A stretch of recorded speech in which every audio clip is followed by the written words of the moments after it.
Majelis Dewan Kehormatan Penyelenggara Pemilu atau DKPP diminta untuk memecat seluruh komisioner KPU RI.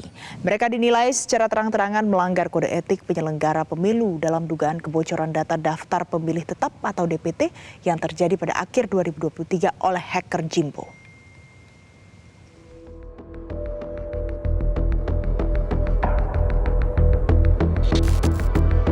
Sidang gugatan dugaan kebocoran data DPT digelar DKPP Rabu 28 Februari 2024. Sidang diawali dengan pembacaan tuntutan oleh pengadu Riko Nurfriansa Ali dari Jaringan Edukasi Pemilu untuk Rakyat di Jawa Timur.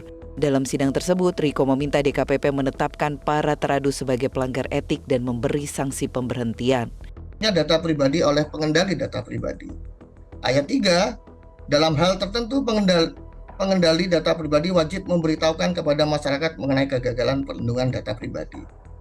Bahwa atas peristiwa sebagaimana diuraikan pada poin A sampai huruf E, saudara teradu patut diduga kuat melanggar prinsip akuntabel sebagaimana diatur sesuai ketentuan pasal 6 ayat 2. Pasal 6 ayat 2 huruf D serta prinsip profesional yang diatur dalam pasal 6 ayat 3 huruf F Peraturan DKPP nomor 2 tahun 2017 tentang kode etik dan pedoman perilaku penyelenggara pemilu. Petitumnya berdasarkan alasan hukum di atas, mohon kiranya majelis berkenan memutuskan: 1. Menerima dan mengabulkan pengaduan pengadu untuk seluruhnya. 2. Menyatakan teradu melanggar kode etik. 3. Memberikan sanksi berupa pemberhentian tetap kepada teradu. Adapun pihak teradu tersebut adalah Ketua dan anggota KPU RI yakni Hasyim Asyari Muhammad Afifuddin, Betty Epsilon Idrus, Parsadan Harahap, Yulianto Sudrajat, Idam Holib, dan Agus Melas. Komisioner KPU RI Betty Epsilon Idrus dalam sidang pemeriksaan menyampaikan bantahannya. Betty menyebut para teradu tidak melanggar prinsip penyelenggaraan pemilu yang diatur dalam Peraturan DKPP nomor 2 tahun 2017. Betty juga membacakan petitum untuk menjawab aduan dugaan kebocoran data DPT. Di antaranya, para teradu meminta DKPP untuk menyatakan menolak seluruh dalil aduan pengadu secara keseluruhan dan meminta DKPP merehabilitasi nama baik para teradu terhitung sejak putusan dibacakan. Pengadu 1. Bahwa teradu telah dengan jelas dan tegas menguraikan argumentasi untuk menjawab, menjelaskan, dan atau membantah dalil-dalil aduan pengadu sebagaimana yang para teradu susun dalam poin 2 sampai dengan poin 5 tersebut di atas. Kedua, bahwa sampai dengan sidang pemeriksaan perkara etik akuo, proses penyelidikan masih dilakukan oleh pihak Bareskrim Polri. Sehingga sampai dengan saat ini illegal access yang terjadi pada aplikasi Sidalis tidak serta-merta dapat dinyatakan telah terjadinya kegagalan perlindungan data pribadi.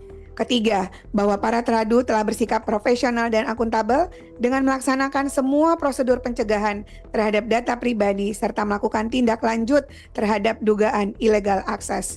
Keempat, bahwa berdasarkan seluruh argumentasi yang telah para teradu uraikan dalam jawaban akuo, para teradu berpandangan bahwa dalil-dalil aduan pengadu dalam perkara akuo tidaklah terbukti dan terdapat cukup alasan bagi Majelis Dewan Kehormatan Penyelenggara Pemilu untuk menolak seluruh dalil-dalil pengadu atau setidak-tidaknya menyatakan dalil-dalil pengadu tidak dapat diterima. Dalam sidang tersebut, Badan Cyber dan Sandi Negara atau BSSN membongkar kronologi dugaan kebocoran data pemilih tetap atau DPT 2024 di situs KPU RI. Kronologi itu dibongkar langsung oleh Direktur Operasi Keamanan Cyber atau BSSN Andi Yusuf. Melalui patroli siber, mendeteksi adanya aktivitas publikasi data yang dilakukan oleh pelaku kejahatan dengan identitas akun Jimbo pada bridge forum yang diduga terkait dengan data pemilih. Dan di tanggal yang sama, BSSN mengirimkan notifikasi tersebut kepada KPU sekaligus melakukan koordinasi mitigasi terhadap dugaan insiden tersebut. Poin B, tanggal 28 November tahun 2023, dilakukan kegiatan kick-off meeting terkait mitigasi dugaan insiden antara KPU, BSSN, Ditpit Siber, dan sekaligus dilakukan forensik digital sesuai dengan permohonan dari pihak KPU.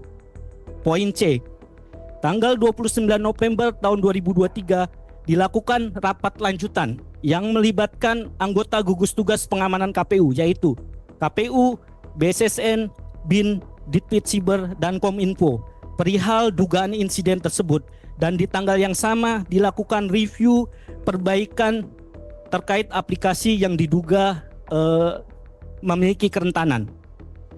Kemudian poin 5, di bulan Desember 2023, BSSN melakukan penyerahan laporan forensik digital dan penguatan keamanan.